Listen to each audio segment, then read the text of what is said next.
Hi hello friends, welcome back to my channel. ನಾನು ನಿಮ್ಮ Pramila. Friends, ಇವತ್ತು ನಮ್ಮ ಮಕ್ಕಳೇ ಹೋಗ್ತಾ ಇದ್ದೀವಿ. ನಾನು ನಮ್ಮ ಡ್ಯಾಡಿ ಮಾವಿನಕಾಯಿ ಕೈಯೋದಕ್ಕೆ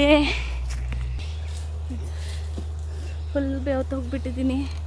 ಫುಲ್ ಅಂದರೆ ಫುಲ್ಲು ಬೆವತ್ತು ಹೋಗ್ಬಿಟ್ಟಿದ್ದೀನಿ. ನಮ್ಮ ಡ್ಯಾಡಿ ಕೊಯ್ತಾ ಐತೆ. ಬಿಸಿಲು ತುಂಬ ಅಂದರೆ ತುಂಬ ಬಿಸಿಲೈತೆ ಫ್ರೆಂಡ್ಸ್. ವರ್ಷಕ್ಕಿಂತ ಸ್ವಲ್ಪ ಜಾಸ್ತಿನೇ ಬಿಟ್ಟವೆ ಈ ಸರಿ. ಮಿಡಿ ಉಪ್ಪಿನಕಾಯಿ ಹಾಕೋಕ್ಕೆ ಕೊಯ್ಯಕ್ಕೆ ಬಂದಿದ್ದೀವಿ. ಏನಪ್ಪ ಅಂದರೆ ಇನ್ನೂ ಸ್ವಲ್ಪ ಚಿಕ್ಕಕ್ಕಿರಾಗೆ ಕೊಯ್ಯಬೇಕಾಗಿತ್ತು. ಸ್ವಲ್ಪ ದೊಡ್ಡ ಆಗಿಬಿಟ್ಟವೆ. ಆದ್ರೂ ಪರವಾಗಿಲ್ಲ, ಇಷ್ಟಿದ್ರೂ ಪರವಾಗಿಲ್ಲ, ಮಿಡಿ ಉಪ್ಪಿನಕಾಯಿ ಹಾಕ್ಬೋದು. ನಾನು ನಮ್ಮ ಡ್ಯಾಡಿ ಕೊಯ್ಕಿಂದು ಹೊರಟ್ವಿ. 150 ಮಿಡಿ ಹಾಕವ ಅನಿಸ್ತತಿ. ಇದ್ರಾಗೆ ಹೋಳು ಉಪ್ಪಿನಕಾಯಿನೂ ಒಂದು 15-20 ಕಾಯಿ ಹಾಕಬೇಕು ಅಂತ ನಾನು ಅಂದ್ಕೊಂಡಿದ್ದೀನಿ. ಮನೆಗೆ ಹೋಗ್ತಾ ಇದ್ದೀವಿ. ಮಾವಿನಕಾಯಿ ಕೊಯ್ಕಿಂದು ಹಾಗೆ ಓಟೆಕಾಯಿ ಇದ್ವು, ಅವು ಒಂದು 15-20 ಕೊಯ್ಕೊಂಡು ಮನೆ ಕಡೆಗೆ ಹೋಗ್ತಾ ಇದ್ದೀವಿ. ಮನೆಗೆ ಬಂದು ನೋಡಿ ಎಲ್ಲ ರೆಡಿ ಮಾಡಿಕೊಂಡು ಇಟ್ಕೊಂಡಿದ್ದೀವಿ. ಒಂದು 150 ಮಿಡಿ ಇರ್ಬೋದು. ನಮ್ಮ ಡ್ಯಾಡಿ ಹಾಕ್ತಾಯಿದ್ದೆ. ಒಂದು ಪ್ಲ್ಯಾಸ್ಟಿಕ್ಕು ಡಬ್ಬ ತಗೊಂಡೈತೆ. ವರ್ಷ ಇದರಲ್ಲೇ ಹಾಕೋದು, ಪ್ಲ್ಯಾಸ್ಟಿಕ್ ಡಬ್ಬಲಲ್ಲಿ. ಪ್ಲ್ಯಾಸ್ಟಿಕ್ ಬಿಂದಿಗೆಯಲ್ಲಿ ಹಾಕ್ಬೋದು, ಪ್ಲ್ಯಾಸ್ಟಿಕ್ಕಲ್ಲೇ ಹಾಕಬೇಕು. ಬೇರೆದ್ರಲ್ಲಿ ಹಾಕಿ ಹುಳಿ ಎರಡೂ ಸೇರುತ್ತಲ್ಲ, ಅದು ಹೋಲಾಗಿ ತೂತಾಗ ಚಾನ್ಸಸ್ ಇರುತ್ತೆ. ಅದಕ್ಕೆ ಪ್ಲ್ಯಾಸ್ಟಿಕ್ನೇ ನಾವು ಯೂಸ್ ಮಾಡೋದು. ಇನ್ನೊಂದು ಕಾಲದಾಗೆಲ್ಲ ಅದು ಉಪ್ಪಿನಕಾಯಿ ಹಾಕ್ತಾರಲ್ಲ, ಅದು ಆ ಥರ ಭರಣಿನ ಯೂಸ್ ಮಾಡ್ತಿದ್ರು ಅನಿಸುತ್ತೆ. ಇವಾಗೆಲ್ಲ ಪ್ಲ್ಯಾಸ್ಟಿಕ್ಕೇ ಅಲ್ವಾ.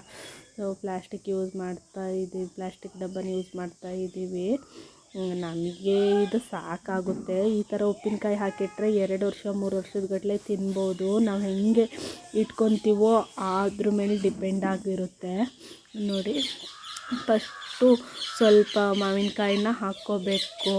ಆಮೇಲೆ ಅದ್ರ ಮೇಲೆ ಉಪ್ಪು ಹಾಕ್ಕೋಬೇಕಾಗುತ್ತೆ. ನಾವು ಉಪ್ಪು ಎಷ್ಟು ಹಾಕ್ತೀವೋ ಅಷ್ಟು ಚೆನ್ನಾಗಿ ಬಾಳಿಕೆ ಬರ್ತವೆ ಅಂತ ನಮ್ಮ ಡ್ಯಾಡಿ ಹೇಳ್ತಿದ್ರು.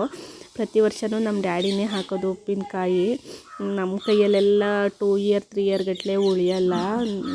ನಮ್ಮ ಡ್ಯಾಡಿನೇ ಉಪ್ಪಿನಕಾಯಿ, ಮಿಡಿ ಉಪ್ಪಿನಕಾಯಿ, ಇಡೋ ಉಪ್ಪಿನಕಾಯಿ ಎಲ್ಲ ನಮ್ಮ ಡ್ಯಾಡಿನೇ ಹಾಕೋದು. ಈ ಮಿಡಿ ಉಪ್ಪಿನಕಾಯಿ ಹಾಕೋದಕ್ಕೆ ಸೊನೆಕಾಯಿ ಆಗಬೇಕು. ಈ ತೋತಾಪುರಿ, ರಸಪುರಿ, ಬಾದಾಮು ಈ ಥರ ಎಲ್ಲ ಮಾವಿನಕಾಯಿ ಯೂಸ್ ಮಾಡಿದರೆ ಇದು ಬರೋದಿಲ್ಲ, ಉಳಿಯೋದು ಇಲ್ಲ. ಇದು ನಾಟಿ ಮಾವಿನಕಾಯಿ ಆಗಬೇಕು. ನೋಡಿ, ಸೊನೆ ಇರಬೇಕು, ಘಮ ಇರಬೇಕು. ಅದು ಜೀರಿಗೆ ಥರ ಘಮ ಇರುತ್ತೆ. ಆ ಥರ ಮಾವಿನಕಾಯಿನೇ ನಾವು ಸೆಲೆಕ್ಟ್ ಮಾಡ್ಕೋಬೇಕಾಗುತ್ತೆ. ಮತ್ತು ಸೊನೆ ಮಾವಿನಕಾಯಿ ಆಗಬೇಕು. ತುಂಬ ದಿನ ಅಂದರೆ ಹೆಚ್ಚು ಕಮ್ಮಿ 2ರಿಂದ 3 ವರ್ಷದವರೆಗೂ ಇರ್ತವೆ ಅಂತ ಹೇಳ್ತಿದ್ರು. ನಮ್ಮ ಡ್ಯಾಡಿ ಹೇಳ್ತಿದ್ದಾರೆ.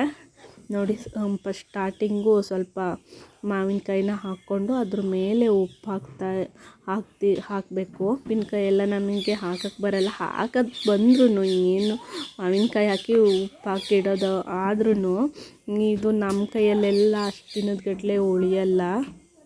ನೋಡಿ, ಆಮೇಲೆ ಉಪ್ಪು ಹಾಕ್ತಾಯಿದ್ದೆ. ಕೆಂಪು ಉಪ್ಪನ್ನ ಯೂಸ್ ಮಾಡ್ತಿದ್ದೀವಿ. ಯಾವ ಉಪ್ಪಾದರೂ ಯೂಸ್ ಮಾಡ್ಕೋಬೋದು. ಬಿಳಿ ಉಪ್ಪಾದರೂ ಯೂಸ್ ಮಾಡ್ಕೋಬೋದು, ಕೆಂಪು ಉಪ್ಪಾದರೂ ಯೂಸ್ ಮಾಡ್ಕೋಬೋದು. ಆದರೆ ಇದಕ್ಕೆ ಪ್ಯಾಕೆಟ್ ಗಟ್ಟಲೆ ಉಪ್ಪು ಬೇಕಾಗುತ್ತೆ. ನಾವೀಗ ಸದ್ಯಕ್ಕೆ 2 ಪ್ಯಾಕೆಟ್ ಉಪ್ಪು ಹಾಕ್ತಾಯಿದ್ದೀವಿ. ಉಪ್ಪು ಕಡಿಮೆ ಅನಿಸಿದರೆ ಮತ್ತೆ ಬಾಯಿ ಓಪನ್ ಮಾಡಿ ಒಂದು ತಿಂಗಳು ಹೀಗೆ ನಮ್ಗೆ ಯಾವಾಗ ಬೇಕು ಅನಿಸುತ್ತೋ ಆವಾಗ ಮತ್ತೆ ಉಪ್ಪು ಹಾಕ್ಬೋದು. ಹೆಚ್ಚು ಕಮ್ಮಿ ಒಂದು 20 ದಿನದೊಳಗೆ ಸುಮಾರು ಚಟ್ತವೆ. ಉಪ್ಪಿನಕಾಯಿ ಚಟ್ಟಾದ್ಮೇಲೆ ತೋರಿಸ್ತೀನಿ. ಒಬ್ಬೊಬ್ರೇನು ಬಾಯಿ ಓಪನ್ ಮಾಡಲ್ಲ. ಯಾಕೆ ಅಂದರೆ ಹಾಳಾಗಿಬಿಡ್ತವೆ ಅಂತ ಹೇಳಿ ಬಾಯಿ ಓಪನ್ ಅವಾಗವಾಗ ಮಾಡ್ತಾಯಿದ್ರೆ ಬೇಗ ಹಾಳಾಗಿಬಿಡ್ತವೆ. ಉಪ್ಪು ಹಾಕಿ ಅದ್ರ ಮೇಲೆ ಮತ್ತೆ ಮಾವಿನಕಾಯಿನ ಹಾಕ್ತಾಯಿದ್ದೆ. ಒಂದು ಪ್ಯಾಕೆಟು ಫುಲ್ ಹಾಕಿ ಅದ್ರ ಮೇಲೆ ಮತ್ತೆ ಮಾವಿನಕಾಯಿ ಹಾಕ್ತಾಯಿದ್ದೆ. ಮಾವಿನಕಾಯಿ ಹಾಕಾದ್ಮೇಲೆ ಅದ್ರ ಮೇಲೆ ಉಪ್ಪು ಹಾಕಿ ಮತ್ತೆ ಬಾಯಿ ಮುಚ್ಚಿಡ್ಬೋದು. ಇಲ್ಲಿ ಇವಾಗ ನಾವು 2 ಪ್ಯಾಕೆಟ್ ಉಪ್ಪನ್ನ ಯೂಸ್ ಮಾಡ್ತಾಯಿದ್ದೀವಿ. 2 ಪ್ಯಾಕೆಟ್ಗಿಂತ ಜಾಸ್ತಿನೂ ಯೂಸ್ ಮಾಡ್ಬೋದು. ಎಷ್ಟು ಉಪ್ಪು ಹಾಕ್ತೀವೋ ಅಷ್ಟು ಚೆನ್ನಾಗಿ ಬರುತ್ತೆ ಉಪ್ಪಿನಕಾಯಿ, ಅಷ್ಟು ದಿನ ಬಾಳಿಕೆ ಬರುತ್ತೆ. ಮತ್ತೊಂದು ಏನಪ್ಪ ಅಂತಂದರೆ ತುಂಬ ಉಪ್ಪಿರುತ್ತೆ. BP ಇದ್ದವರೆಲ್ಲ ಈ ಉಪ್ಪಿನಕಾಯಿನ ನೋಡ್ಕೊಂಡು ತಿನ್ನಬೇಕು ಅಂತ ನನ್ನ ಅಭಿಪ್ರಾಯ. ಈ ಸೀಸನ್ ಬಂತು ಅಂದರೆ ನಮ್ಮನೆಲ್ಲ ಉಪ್ಪಿನಕಾಯಿ ಹಾಕೋದು, ಹಪ್ಪಳ ಸಂಡಿಗೆ ಮಾಡೋದೆಲ್ಲ ಸ್ಪೆಷಲ್ಲಾಗಿರುತ್ತೆ.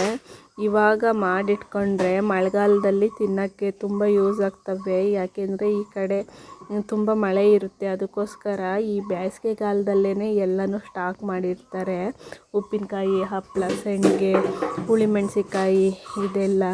ಹಪ್ಪಳ, ಸಂಡಿಗೆ, ಉಪ್ಪಿನಕಾಯಿ, ಟೈಪ್ ಆಫ್ ಉಪ್ಪಿನಕಾಯಿ, ಹಾಗೆ ಹುಳಿಮೆಣಸಿಕಾಯಿ ನೆಕ್ಸ್ಟ್ ವಿಡಿಯೋದಲ್ಲಿ ಹಾಕ್ತೇನೆ.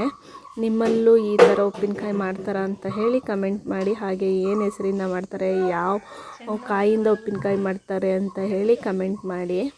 ನೋಡಿ, ಇದು ಬೇಕಾದರೆ ತೊಟ್ಕುಟ್ಲೆನೇ ಹಾಕ್ಬೋದು. ತೊಟ್ಕುಟ್ಲೆ ಹಾಕಿದ್ರೂ ತುಂಬ ಚೆನ್ನಾಗಿ ಅನಿಸುತ್ತೆ. ಯಾಕೆಂದರೆ ಇದಕ್ಕೆ ಸೊನೆ ಇರಬೇಕು. ಸೊನೆ ಇರ್ತದಂಗೆ ಹಾಕಬೇಕು. ಈ ಥರ ಹಾಕಿದ್ರೇ ಚೆನ್ನಾಗಿ ಬರೋದು ಈ ಉಪ್ಪಿನಕಾಯಿ. ಅದು ತಿನ್ನೋವಾಗ ಅದೇ ಬಾಯಲ್ಲಿ ಬರ್ತಾ ಇರುತ್ತೆ, ಚೆನ್ನಾಗಿರುತ್ತೆ ತಿನ್ನೋದಕ್ಕೆ. ಇದು ಆದಮೇಲೆ ತೆಗೆದು ಇದಕ್ಕೆ ಖಾರ ಹಾಕಿ ಒಗ್ಗರಣೆ ಹಾಕಬೇಕು. ತುಂಬ ಚೆನ್ನಾಗಿರುತ್ತೆ. ಖಾರ ಹಾಕಿ ಒಗ್ಗರಣೆ ಹಾಕದೇ ಇದ್ರೂ ತಿನ್ಬೋದು, ತುಂಬ ಚೆನ್ನಾಗಿರುತ್ತೆ. ನಿಮ್ಮಲ್ಲೆಲ್ಲಾದರೂ ಸಿಕ್ಕರೆ ಈ ಥರ ಉಪ್ಪಿನಕಾಯಿ ಮಾಡ್ಕೊಂಡು ತಿನ್ನೋಡಿ, ನಿಮಗೂ ಇಷ್ಟ ಆಗುತ್ತೆ. ವರ್ಷ ಪೂರ್ತಿ ತಿನ್ಬೋದು. ಹಾಗೆಯೇ 2-3 ವರ್ಷದ ಸ್ಟೋರ್ ಮಾಡ್ಬೋದು. ನೋಡಿ, ಉಪ್ಪಿನಕಾಯಿ ಹಾಕಿ ಆಮೇಲೆ ಸ್ವಲ್ಪ ಉಪ್ಪನ್ನ ಹಾಕ್ತಾಯಿದ್ದೆ. ಸ್ವಲ್ಪ ಅಂದರೆ ಒಂದು ಪ್ಯಾಕೆಟೇ ಯೂಸ್ ಮಾಡ್ತಾಯಿದ್ದೀವಿ. ನಾನು ಆವಾಗಲೇ ಹೇಳ್ದಂಗೆ ಉಪ್ಪು ಎಷ್ಟು ಹಾಕ್ತೀವೋ ಅಷ್ಟು ಚೆನ್ನಾಗಿರುತ್ತೆ ಈ ಉಪ್ಪಿನಕಾಯಿ. ಆಮೇಲೆ ಇದ್ರ ಮೇಲೂ ಬೇಕಾದರೂ ಹಾಕ್ಕೋಬೋದು ಮಾವಿನಕಾಯಿ. ಆಮೇಲೆ ಉಪ್ಪು ಹಾಕ್ಕೋಬೋದು. ನಾನು ಒಂದು 15-20 ಹೋಳಿಗೆ ಬೇಕು ಅಂತ ಹೇಳಿ ತೆಗೆಸಿಟ್ಕೊಂಡಿದ್ದೀನಿ. ಇದೊಂದು 150 ಮಿಡಿ ಇರ್ಬೋದು.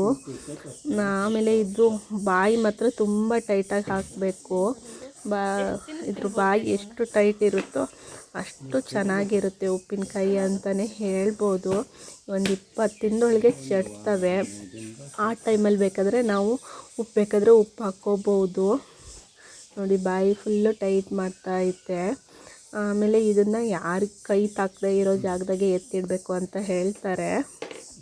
ಯಾವಾಗಲೂ ಮುಟ್ಟದೇ ಇರೋ ಜಾಗದಾಗೆ ಮೇಲೊಂದು ಕಡೆಗೆ ಎತ್ತಿಟ್ಕೊಂಡ್ರೆ ಆಯಿತು ಅಷ್ಟೇ. ತುಂಬ ಚೆನ್ನಾಗಿರ್ತವೆ ಫ್ರೆಂಡ್ಸ್. ಈ ವಿಡಿಯೋ ನಿಮಗೆ ಇಷ್ಟ ಆಗಿದ್ದರೆ ನನ್ನ ಚಾನಲ್ ಸಬ್ಸ್ಕ್ರೈಬ್ ಮಾಡಿ, ಲೈಕು, ಕಮೆಂಟು, ಶೇರು ಮಾಡಿ. ಹೀಗೆ ನಾನು ನಿಮಗೆ ಒಳ್ಳೊಳ್ಳೆ ವಿಡಿಯೋ ತಿಳಿಸ್ಕೊಡ್ತೀನಿ ಅಂತ ಹೇಳ್ತಾ ಇವತ್ತಿನ ವಿಡಿಯೋ ಮುಗಿಸ್ತಾ ಇದ್ದೇನೆ. ಟಾಟಾ, ಬೈ ಬಾಯ್. ನೆಕ್ಸ್ಟ್ ವಿಡಿಯೋದಲ್ಲಿ ಮೀಟ್ ಮಾಡೋಣ ಫ್ರೆಂಡ್ಸ್.